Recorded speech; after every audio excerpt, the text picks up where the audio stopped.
Hi everyone, I thought today I'd just do a quick video. I'm actually in the centre of London today on a course, more of that later, but anyway, I'm just doing a short video today. I didn't get time to do it yesterday because I was with a client, and this video is really timely because it was all about her career transition. And there are a number of different ways in which we can minimise the stress of a career change and a career transition, because many of us have got things that we need to consider, such as finances, family, children, relatives, other considerations in our life. So when I begin working with a client, what I like to do is really ensure I've got the full picture. Sorry, I'm just making sure the volume's turned up. I've got the full picture of everything that's going on in their lives.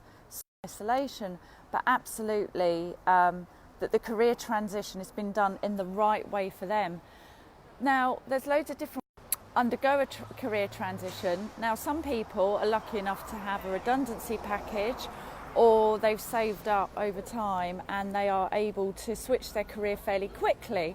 And some people are quite happy to do that. I have worked with people that have said, you know what, I'm at the point where I just can't stay here anymore for my own health and happiness. I'm switching career now. And that's great. And part of my work with individuals is to identify what is the best route for them to take, because it's not all one size fits all. There are different routes to take. So you can just jump in and switch accordingly. Or you can do something that I blogged about this week, and that's almost looking at a side hustle. So is there something else that you can do? Can you actually start to identify what career you want and then start doing that on the side? Start acquiring those skills, developing that freelance career in that arena, and then gradually transition that into your actual full-time career over time. So for example, for a while, I qualified to become a spin teacher because I thought that might be the route I wanted to go down. So I did do that. Eventually I found out it wasn't the career that I wanted to go down. This was a number of years seriously. And that was still a good goal to go for, because I still got a qualification from it, which I've always got, and it did actually help me to reinvigorate my health and fitness. But by doing it as a side hustle and sort of in addition to what I was doing in my actual job, actually it wasn't quite for me. So it gives you the time to experiment and try different things if you're not quite sure what career path you wanted to go down. And at the time I had no idea that coaching was actually the job that I wanted to go for. I hadn't considered it. So doing the fitness thing was a useful side hustle to help me identify whether that was something that could become full-time. So freelancing, you can either freelance in your current job and turn that into something, so you can freelance in your current job. Perhaps you're in a job where you can freelance and you can work remotely, or you can work flexible hours. And so in your actual, if you're working at the moment, if that's your actual job, you can reshape how you do that job.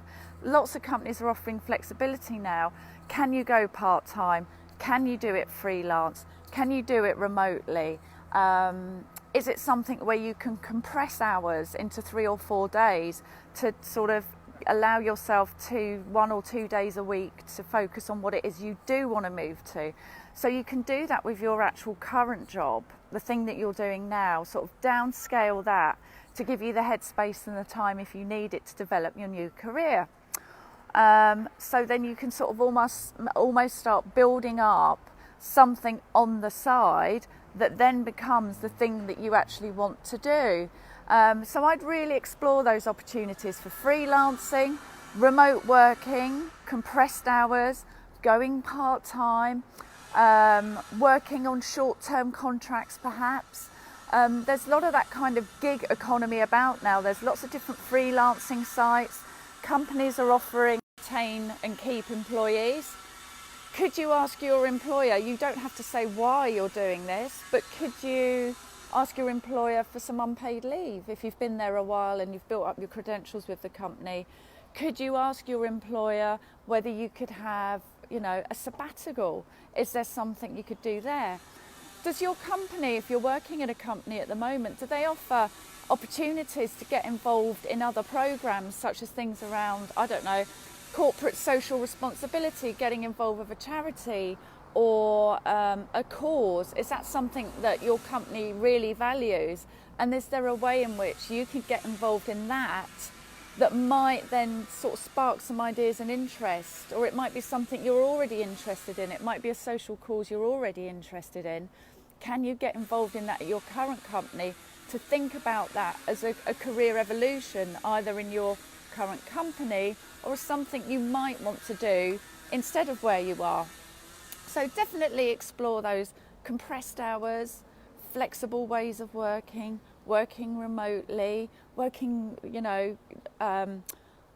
partials, looking at, sometimes companies have study leaves, or you could take unpaid leave. You can use your holiday to develop your education if you kind of have an idea. So that means you can take your current role in your career and freelance it to give yourself flexibility, or you could cut down your current job to part-time and then freelance in the other thing that you want to do. So there's loads of different ways to skin a cat, as they say. But if you are happy to just jump off and jump into your new career, that's fine too. I've been working with a lady over the last couple of months, and we've gone through a stepwise process, and that's about helping sort of managing her comfort zone to change, because we're all different.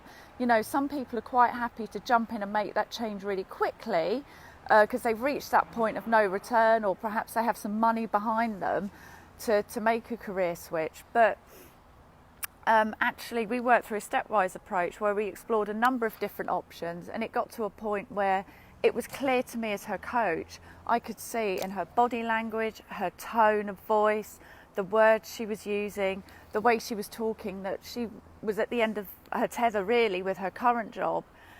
And it's not for me as a coach to give direct advice and say, I think you should do this. It's actually about helping my clients to take the steps forward, and we did.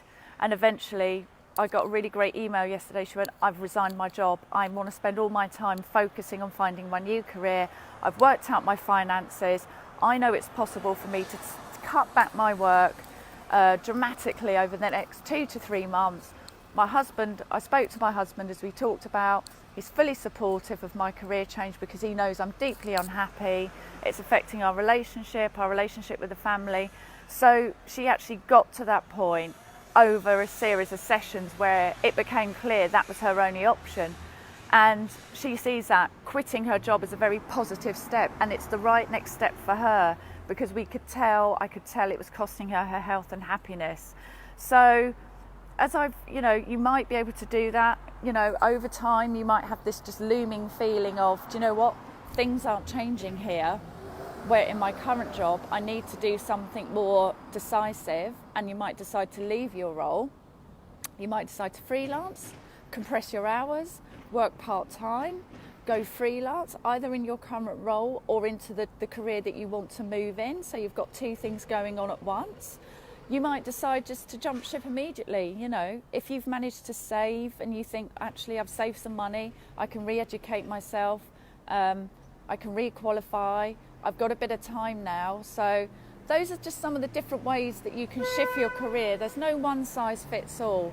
And I always recommend that if you are worried about taking a wholesale jump, then working it through, or I can help you to decide what's the best route map to take you forward to your next career. It's always a good idea, if you are worried about, or concerned about, well, how am I going to manage financially? It's to sit down and actually look at your outgoings, what you're spending, and decide, okay, what do I want to earn? So, and then make a decision whether you're there are some things that you can change in terms of what you spend money on, or educating yourself, or doing a new qualification, and then budget for those if that's something that's on your mind.